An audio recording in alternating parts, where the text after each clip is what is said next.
दो गुप्त नवरात्रे होते हैं, थोड़ा ध्यान देंगे। दो गुप्त नवरात्रे होते हैं। एक गुप्त नवरात्रा यही माघ के महीने में आता है। श्रृंगी ऋषि ने इस गुप्त नवरात्रे का बड़ा वर्णन किया। श्रृंगी बाबा ने इस गुप्त नवरात्रे के बारे में बहुत कुछ बताया, बहुत कुछ।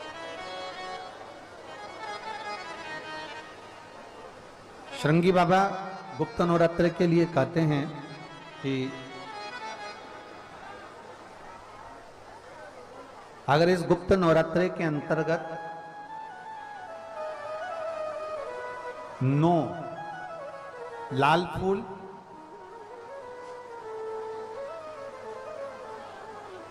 और 5 श्वेत पुष्प, ये दोनों,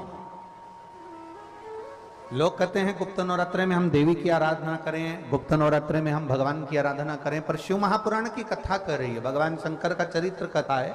अगर आपने देवी भागवत का स्मरण किया हो या भगवान शिव की एक पवित्र आनंदमय कथा स्कंद पुराण के काशी खंड में अगर सुनी हो या उसमें भी नहीं पढ़ पाए हो तो श्रृंगी ऋषि के चरित्र में आता है। श्रृंगी बाबा ने वर्णन किया है कि किसी भी स्थान पर, किसी भी स्थान पर यदि हमारे घर में 2 शिवलिंग है नहीं है तो किसी अपने घर के गमले में, बगीचे में 2 पार्थिव लिंग का निर्माण करें।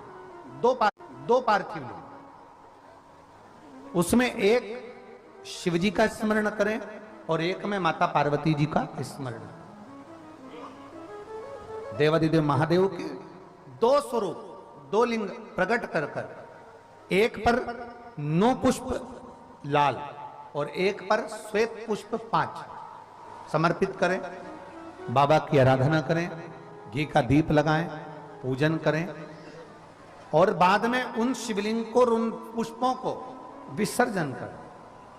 किसी भी नदी में, तालाब में, बावड़ी में, अगर वहां नहीं विसर्जन कर सकते हैं तो किसी वृक्ष के नीचे उनका विसर्जन कर दें। पर ये नवरात्रे, ये जो गुप्त नवरात्रे हैं, इस माघ महीने में जो गुप्त नवरात्रे आती है, इसी के अंतर्गत इसका पूजन है। एक बार हमने पहले वर्णन किया था, जिसके यहाँ संतान नहीं होती उसके लिए भी पहले इस माघ महीने में जो गुप्त नवरात्रे आते हैं उसका स्मरण कराया था। कैलाशी अविनाशी है शिव तत्व का है। आप जिस भाव से आप भगवान को रिझाते हो, भगवान उस भाव से अपने भक्तों के करीब पहुंचता है। भक्तों के यमुना जी ने पार्थिव शिवलिंग का निर्माण किया। केवल चाहे गुप्त नवरात्रे हो चाहे सर्व नवरात्रे हो, केवल देवी की आराधना कर रहे हैं और सोचें कि हम माता जी की आराधना कर रहे हैं और माता जी हम पर प्रसन्न हो। शिव महापुराण की कथा कहती है कोई सी भी नवरात्रे में अगर आप शंकर भगवान की आराधना के साथ देवी की आराधना करेंगे तो शिव महापुराण की कथा कहती है महादेव शिव और शक्ति दोनों ही कृपा जरूर करते हैं। ये निश्चित है, निश्चित है। जिस व्यक्ति का कोई कार्य सिद्ध नहीं हो रहा है, कोई कार्य अटक गया है, मिलन नहीं हो रहा है, कोई अदालत तक में बात पहुंच गई है और मालूम पड़े संबंध टूटने वाला है, लग रहा है कि ये ससुराल वाले नहीं रख रहे या लग रहा है कि ये संबंध हमारा खराब होने वाला है, उस व्यक्ति को ये व्रत 9 दिन के धारण कर लेना चाहिए, जो माता जानकी जी ने वाल्मीकि बाबा से पूछ कर करा था, जो माता सीता जी ने वाल्मीकि बाबा से पूछ कर करा था। तो वाल्मीकि बाबा ने कहा जानकी अये सीते सुनो, एक व्रत है, एक उपवास है, एक व्रत है, एक साधना है, अगर वो तुम कर लोगी 9 दिन तक तो ये पक्का है कि तुम्हारे पति का दर्शन तुम्हें हो जाएगा और तुम्हारे पुत्रों को भी तुम्हारे पति का दर्शन हो जाएगा, उनके पिता का दर्शन। ठीक है, क्या उपाय? कहा शिव मंदिर में जाइए, पहले दिन 9 फूल कमल के हों, जो मिल जाए, परंतु एक जैसे फूल होना चाहिए। ये नहीं कि आज तुमने गुलाब का चढ़ाया, कल कमल का चढ़ा दिया, परसों गेंदा का चढ़ा दिया, नरसों चमेली का चढ़ा दिया, फिर रात रानी का चढ़ा दिया। ऐसे फूल ना चढ़ाए, एक जैसे फूल 9 दिवस तक। सीते, हे जानकी, हे पुत्री, शिव मंदिर में जाकर अपने पति का स्मरण कर कर, कार्य का स्मरण कर कर 9 फूल प्रथम दिन घी का दिया लगाकर आप भगवान शंकर को कामना कर कर समर्पित करती हो। दूसरे दिन वही फूल दुगने हो जाना चाहिए, 18। तीसरे दिन फिर 9 जोड़ लो, 27, फिर 9 जोड़ लो, फिर 9 जोड़ लो, जोड़ते जोड़ते 90 दिन 81, कितने हो गए? ऐसे पुष्प शंकर भगवान को समर्पित करना। 10वां दिन होगा, पुत्री शिव कृपा करेंगे और तुम्हें अपने पति का दर्शन जरूर होगा। कर सकती हो? सीता जी बोली कर तो लूंगी, पर दिक्कत एक है। क्या? इतने में फूल चढ़ाऊं और फूल नहीं मिले तो? इतने में वहीं पर लव खड़ा हुआ था, पुत्र लव खड़ा हुआ था। उसने कहा मां चिंता क्यों करती है, फूल मैं ला कर दूंगा, तू तो बस व्रत धारण कर।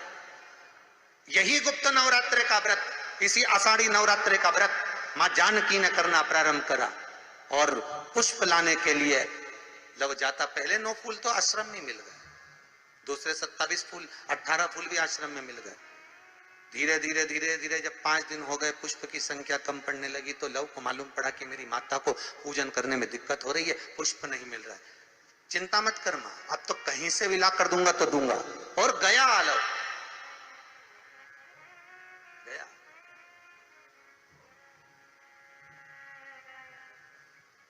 अयोध्या में पहुंच गए, जहां एक सुंदर सा सरोवर था।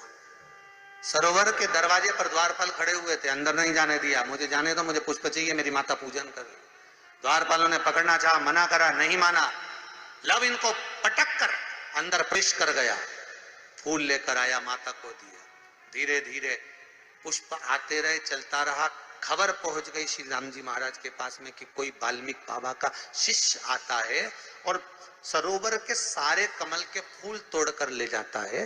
बड़ा उद्दंड है, सैनिकों को मार देता है। सैनिक वो पड़े दूरों। राम जी को सूचना मिली, आज 9वां दिन था, माता जानकी इंतजार कर रही है पुष्प आए। इतने में चारों तरफ सेना को लगा दिया गया कि आज सरोवर का एक पुष्प नहीं जाना चाहिए, और लव का युद्ध प्रारंभ हो गया उस अयोध्या के सरोवर पर। अंत में सबको पटक कर लव 81 फूल लेकर पहुंचे और मां से कहा, मां आज आखिरी का दिन है, शिव को रिझा ले। और माता ने शंकर भगवान को फूल चढ़ाया।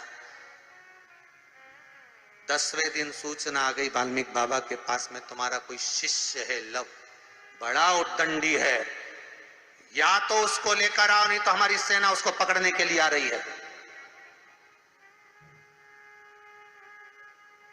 और किस माता का पुत्र है उस माता को भी लेकर आना, और किस भाई का भाई है वो उसको भी लेकर आना। और गुरुदेव आपने बालक को क्या सिखाया कि वो इतनी उद्दंडता कर रहा, आप भी आना, नहीं तो हम सेना लेकर पहुंचे। वाल्मीकि बाबा ने लिखकर पहुंचा दिया, चिंता मत करो, हम पूरे ही आएंगे। वाल्मीकि बाबा को तो मालूम था व्रत पूरा हो चुका है तो दर्शन तो होना ही है, भले कैसे भी हो, भले लड़ाई से हो, विवाद से हो, पर खबर तो आ गई ना, समझौता कि कड़ी तो जुड़ गई ना।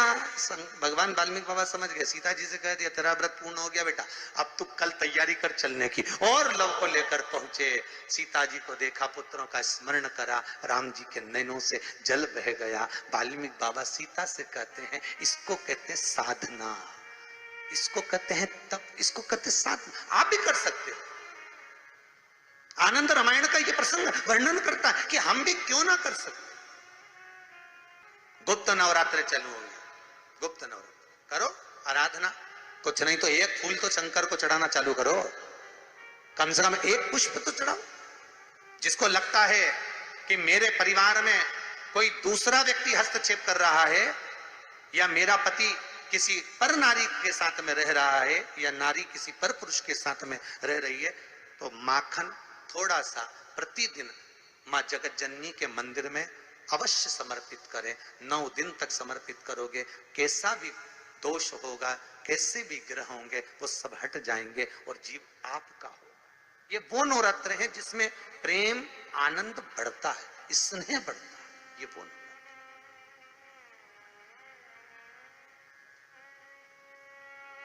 ये कोई साधारण नवरात्र नहीं है। भाई भाई में अगर द्वेष हो रहा है, विवाद चल रहा है, अदालत में बात चल रही है, कोई समझौता नहीं हो रहा, एक दूसरे से बातचीत बंद है, करो नवरात्र।